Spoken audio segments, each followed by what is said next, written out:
बोलो गुरुदेव भगवान की जय। प्यारे कृष्ण कन्हैया लाल की जय। पुरुषोत्तम मास महात्म्य कथा अध्याय 3।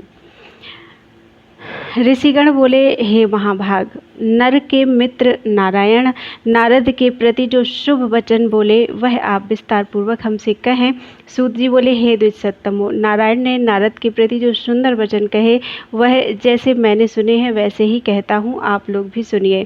नारायण बोले, हे नारद, पहले महात्मा श्री कृष्ण चंद्र ने राजा युधिष्ठिर से जो कहा था वह मैं कहता हूँ, सुनो। एक समय धार्मिक राजा अजात शत्रु युधिष्ठिर छल प्रिय धृतराष्ट्र के दुष्ट पुत्रों द्वारा द्यूत क्रीड़ा में हार गए। सबके देखते देखते अग्नि से उत्पन्न हुई धर्मपरायणा द्रौपदी के बालों को पकड़कर दुष्ट दुशासन ने खींचा और खींचने के बाद उसके वस्त्र उतारने लगा। तब भगवान कृष्ण ने उसकी रक्षा की। पीछे पांडव राज्य को त्याग काम्यक वन को चले गए। वहाँ अत्यंत क्लेश से युक्त वे वन के फलों को खाकर जीवन बिताने लगे। जैसे जंगली हाथियों के शरीर में बाल रहते हैं, इसी प्रकार पांडवों के शरीर में बाल हो गए। इस प्रकार दुखित पांडवों को देखने के लिए भगवान देवकी सुत मुनियों के साथ काम्यक वन में गए। उन भगवान को देखकर मृत शरीर में पुनः प्राण आ जाने की तरह युधिष्ठिर, भीमसेन, अर्जुन आदि प्रेम विह्वल होकर सहसा उठ खड़े हुए और प्रीति से श्री कृष्ण के गले मिले और भगवान कृष्ण के चरण कमलों में भक्ति से नमस्कार करने लगे। द्रौपदी ने भी धीरे धीरे वहां आकर आलस्य रहित होकर भगवान को शीघ्र नमस्कार किया। उन दुखित पांडवों को मृग के चर्म के वस्त्रों को पहने देखकर और समस्त शरीर में धूल लगी हुई, रूखा शरीर, चारों तरफ बाल बिखरे हुए द्रौपदी को भी उसी दुर्बल शरीर वाली और दुखों से घिरी हुई देखा। इस तरह दुखित पांडवों को देखकर वे अत्यंत दुखी हुए। भक्त वत्सल भगवान धृतराष्ट्र के पुत्रों को जला देने की इच्छा से उन पर क्रुद्ध हुए। विश्व के आत्मा, बाहों को चढ़ाकर गुरेर कर देखने वाले, करोड़ों काल के कराल मुख की तरह मुख वाले, धधकती हुई प्रलय की अग्नि के समान उठे हुए, ओठों को दांत के नीचे जोर से दबाकर तीनों लोकों को जला देने की तरह ऐसे उद्धत हुए जैसे श्री सीता जी के वियोग से संतप्त भगवान रामचंद्र को रावण पर जैसा क्रोध आया था। उस प्रकार से क्रुद्ध भगवान को देखकर कांपते हुए अर्जुन कृष्ण को प्रसन्न करने के लिए द्रौपदी, धर्मराज तथा और लोगों से भी अनुमोदित होकर शीघ्र ही हाथ जोड़कर उनकी स्तुति करने लगे। अर्जुन बोले, हे कृष्ण, हे जगत के नाथ, हे नाथ, मैं जगत के बाहर नहीं हूँ, आप ही जगत की रक्षा करने वाले हैं। हे प्रभु, क्या मेरी आप रक्षा नहीं करेंगे? जिनके नेत्र के देखने से ही ब्रह्मा का पतन हो जाता है, उनके क्रोध करने से क्या नहीं हो सकता? यह कौन जानता है कि क्या होगा? हे संहार करने वाले, क्रोध का संहार कीजिए। हे तात के पात, हे जगतपते, आप ऐसे महापुरुषों के क्रोध से संसार का प्रलय हो जाता है। संपूर्ण तत्व को जानने वाले, सर्व वस्तुओं के कारण, वेद और वेदांग के बीज आप साक्षात श्री कृष्ण हैं। मैं आपकी वंदना करता हूँ। आप ईश्वर हैं। इस चराचरात्मक संसार को आपने उत्पन्न किया है। सर्व मंगल के मांगल्य हैं और सनातन के बीज रूप हैं। इसलिए एक के अपराध से अपने बनाए समस्त विश्व का आप नाश कैसे करेंगे? कौन भला ऐसा होगा जो मच्छरों को जलाने के लिए अपने घर को जला देता हो? श्री नारायण बोले, दूसरों की वीरता का मर्दन करने वाले अर्जुन ने भगवान से इस प्रकार निवेदन कर प्रणाम किया। सूत जी बोले, श्री कृष्ण जी ने अपने क्रोध को शांत किया और स्वयं भी चंद्रमा की तरह शांत हो गए। इस प्रकार भगवान को शांत देखकर पांडव स्वस्थ हुए, प्रेम से प्रसन्न मुख एवं प्रेम विह्वल हुए।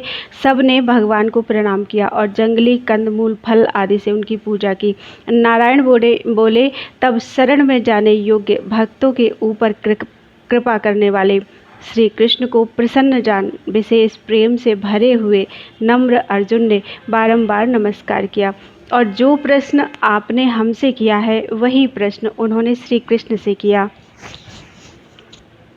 इस प्रकार अर्जुन का प्रश्न सुनकर श्री कृष्ण क्षण मात्र मन में सोचकर अपने सुहृद वर्ग पांडवों को और व्रत को धारण की हुई द्रौपदी को आश्वासन देते हुए वक्ताओं में श्रेष्ठ श्री कृष्ण पांडवों से हितकर वचन बोले।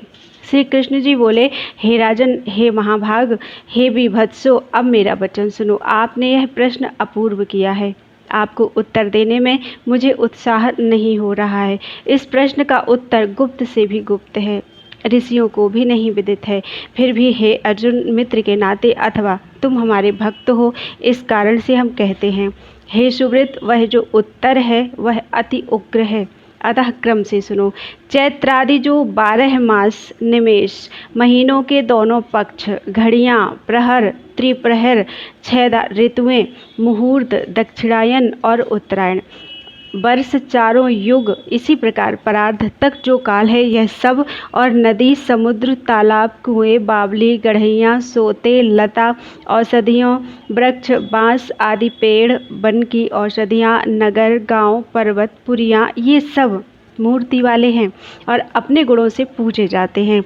इनमें ऐसा कोई अपूर्व व्यक्ति नहीं है जो अपने अधिष्ठात्र देवता के बिना रहता हो।